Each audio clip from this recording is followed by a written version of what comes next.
Eendag, lang gelede, was daar 'n dogtertjie met die naam Mary, wat saam met haar mamma en pappa in 'n ver land met die naam Wallis gewoon het.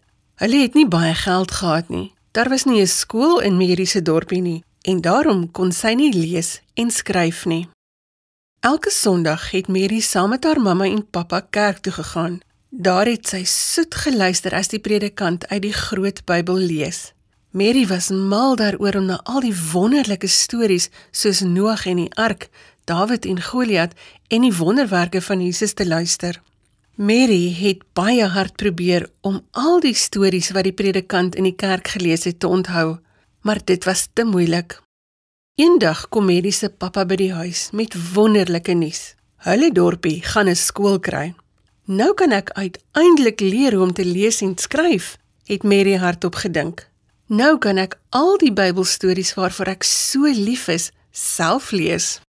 Maar in daardie tyd was boeke baie duur. Mevrou Evans, wat naby Mary gewoon het, was een van die mense wat haar eie Bybel gehad het. Sy het geweet hoe baie Mary van die Bybelstories hou. Eendag nooi mevrou Evans vir Mary om uit haar Bybel te kom lees. Toe Mary by mevrou Evans se huis aankom, sien sy die groot Bybel wat op 'n tafeltjie op 'n pragtige lappie lê. "Ek wens ek het my eie Bybel gehad," het Mary gesê. Daar en dan het sy besluit om alles te doen wat sy kan, sodat sy haar eie Bybel kan kry. Mary het baie hard gewerk om geld te spaar. Sy het hout en eiers bymekaar gemaak en dit op die mark verkoop. Sy het klere reggemaak en ook kinders opgepas. Uiteindelik, na 6 jaar, het sy genoeg geld gehad om 'n Bybel te koop. Maar in haar dorp was daar nie eens een Bybel wat Mary kon koop nie.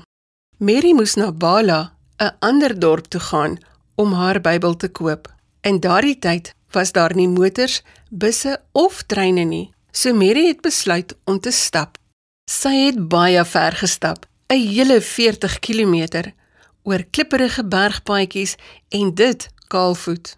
Omdat hulle so min geld gehad het, het sy haar enigste paar skoene eers aangetrek toe sy in Bala aangekom het.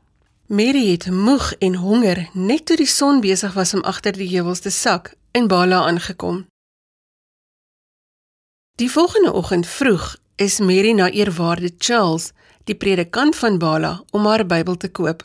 "Ek is hier om 'n Bybel te koop sodat ek dit kan lees net wanneer ek wil," het Mary opgewonde gesê. Eerwaarde Charles het hartseer na Mary gekyk en gesê, "Ek is baie jammer, my kind, maar ek het nie meer Bybels om te verkoop nie." Mary was baie hartseer. Sy het gehuil en gehuil.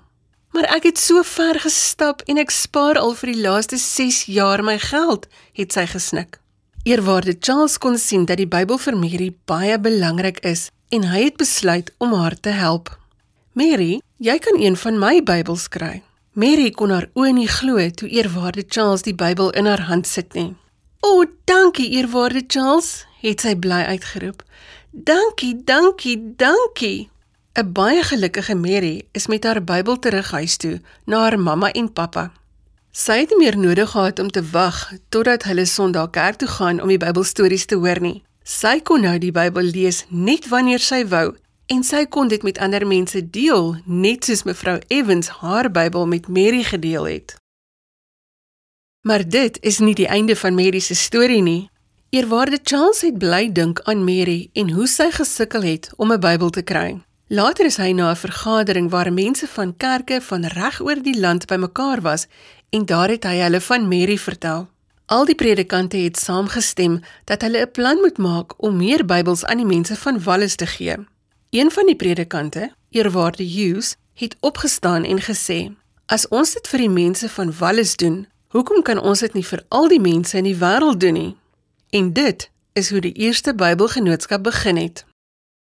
Vandag is daar meer as 140 Bybelgenootskappe reg oor die wêreld wat mense soos Mary help om Bybels te kry.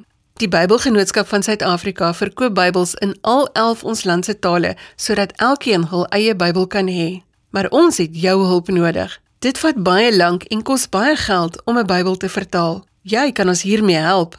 Vra jou mamma of pappa om vir jou eie kollekteblikkie op ons webblad te bestel en jy kan ons help sodat ander kinders ook 'n Bybel kan kry.